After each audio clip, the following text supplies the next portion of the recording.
Hello, I'm Philip Stoten. I'm here at APEX 2015 and I'm joined by Jason Spera from Aegis. Jason, great to see you. Thanks for stopping by. Thank you, Phil.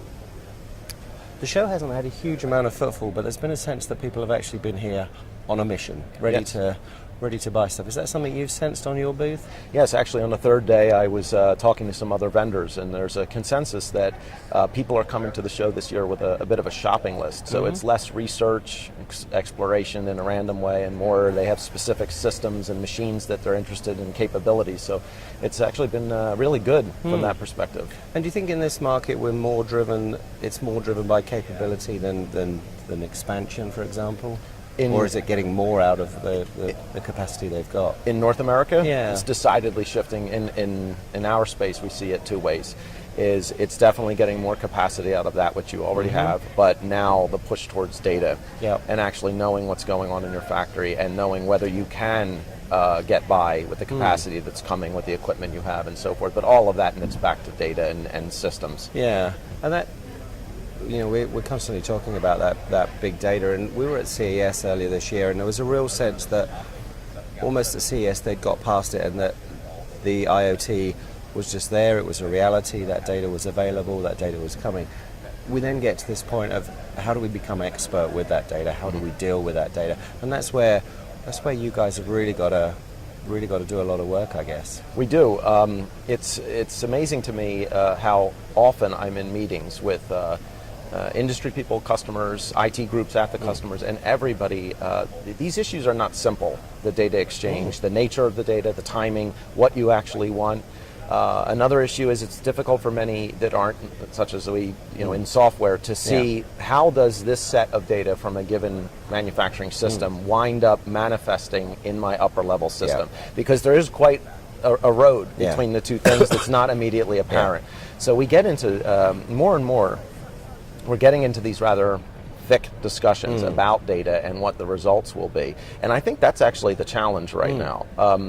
And as we move towards Industry 4.0 and everything, I think that's what needs to be made more simple and clear, is how does this data stream that's very esoteric at the low level wind up manifesting in something useful at the upper level in the enterprise? Yeah. The other thing that came out from CES that was kind of alongside this whole data thing, it was just the time that we'd got the hacking thing with Sony, and data security was a big issue, and people are actually thinking that within a kind of Internet of Manufacturing protocol, what do we need to do to make sure that data's secure and nobody can get at IP that's in there? That's an interesting point. You might remember we spoke about a year ago about the issue of cloud-based systems versus on-premise local systems, and we have seen that suddenly now that people have seen that systems of a magnitude that you would think would be safe, absolutely safe, are really not. So now if you're talking about having regulatory sensitive data in a central system outside the factory, now there's different considerations. I think there's been a decided shift in IT opinion on that matter, is so maybe we should bring certain data and systems back in-house and not put it up on the cloud. Yeah, so you get that kind of firewall situation where you've got data, and that's interesting because the whole server industry has been pushing in the direction of offsite data storage for some time. And absolutely, and the cloud isn't going away. No, it's tremendous applications, but maybe now people are saying, well, there might be certain things that we want to. Yeah, and with 35 to 50 billion devices supposedly going to be connected to the internet, the cloud is definitely a reality. What are you seeing in terms of where people are in terms of these systems geographically? So we've talked about the US.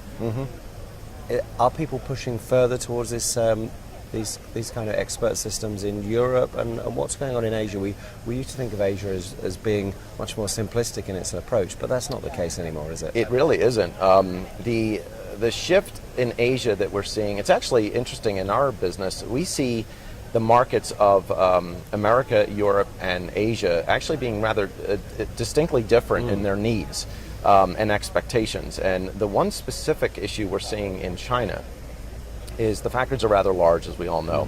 But another element is that ERP does not seem to occupy the same weight in the mind of the customer and the enterprise that Right. it does in the other markets. So what happens is that the customer looks to the MES system as needing to fill much more of the material logistics equation that maybe in the West, some of that is handled by ERP.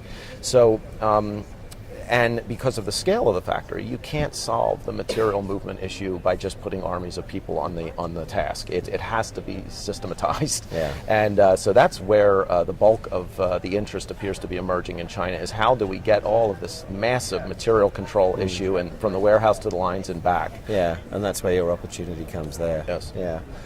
Last question: what's these 3 days here been like in terms of footfall, in terms of inquiries? Actually, it's up from last event, so we're very pleased about that. And it's always a great thing because we achieve, I guess, three major things at these shows. Is one, we get the opportunity to talk to lots of existing customers at the same time. Then we find new customers. And then also we have partnerships with 36 of the machine vendors, and we get to see them all in one space. So it's great for us, but it has been a very good show. Good. Okay, well, congratulations on that. Thanks for stopping by, Jason, and we'll see you again soon. It's always a pleasure. Thank you. Thank you.